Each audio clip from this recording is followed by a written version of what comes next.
The laughter echoed like knives across the table. Forks clinked, glasses chimed, but all I heard was my sister's voice, acid, smug, meant to draw blood.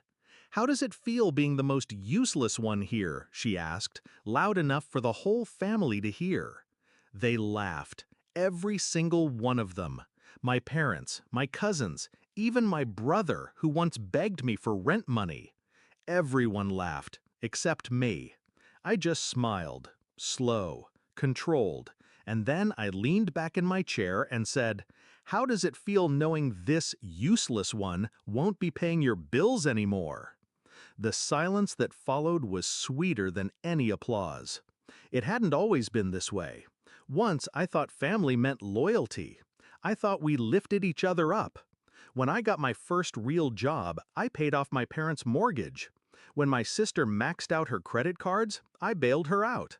When my brother nearly lost his apartment, I wired him 3 months' rent without hesitation. I worked long nights, sacrificed vacations, skipped luxuries. I believed it was worth it, for them. But the more I gave, the less they respected me. Generosity became expectation. Sacrifice became duty. And somewhere along the line, I stopped being a person to them. I became a wallet, a safety net, a fool. The signs were always there. The whispered jokes when they thought I couldn't hear. The backhanded compliments. Not the smartest, but dependable. The way my sister, especially, looked at me, like I was beneath her. But that dinner, that was the final nail. Her sneer wasn't just cruelty, it was truth spoken aloud. That's how they all saw me, useless, except for my money. And in that moment, I made a choice. I wouldn't argue, I wouldn't explain. I would let them choke on the consequences of underestimating me. Planning revenge doesn't always mean destruction. Sometimes it means subtraction. All I had to do was remove myself. First, the finances. Every auto payment I'd been covering, canceled. Utilities, loans, tuition, all of it. Second, the accounts. I closed the family emergency fund they always drained, transferred the balance to my own savings. Third, the strings. I'd co-signed my sister's car lease. Quietly, I notified the lender I would no longer be responsible. Let her handle the full weight of her lifestyle. I didn't announce any of it. I didn't warn them. I just waited. The fallout began within weeks. My brother called, panicked. His rent overdue, utilities shut off. My mother asked why the mortgage hadn't been paid. My sister screamed when her car was repossessed from the driveway. I listened. I nodded. And I said the same thing each time. "I'm sure you'll figure it out." At first, they thought I was bluffing. Then they realized. The ATM they mocked had shut down. The climax came 2 months later. Another dinner, smaller this time, fewer faces around the table, because shame had a way of keeping people away.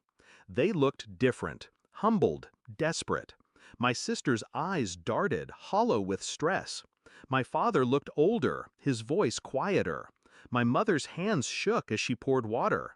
Finally, my sister broke. "Why are you doing this? We're family." I leaned forward, meeting her stare. Calm, steady. Family doesn't laugh while tearing you down. Family doesn't use you until you bleed. You wanted to see me as useless. Fine. Now you'll see how useless you are without me. The words landed heavier than the silence that followed. No shouting, no plates thrown, just the crushing weight of truth. Do I regret it? No. I gave them years of loyalty, sacrificed dreams they'll never know. And for what? A punchline at a dinner table. Now they finally understand. They thought money made me their servant. They thought my silence meant weakness. But silence can be a blade. And I learned how to cut deep without ever raising my voice. They call me cold now, vindictive. But I call it balance. Because the moment my sister sneered, the moment everyone laughed, they signed the contract for their own downfall. All I did was hold them to it. The best revenge isn't giving them pain. It's giving them freedom. The freedom to live exactly as they believe they could, without me. And as I walked away from that dinner, hearing nothing but the sound of my own footsteps, I felt lighter than I had in years.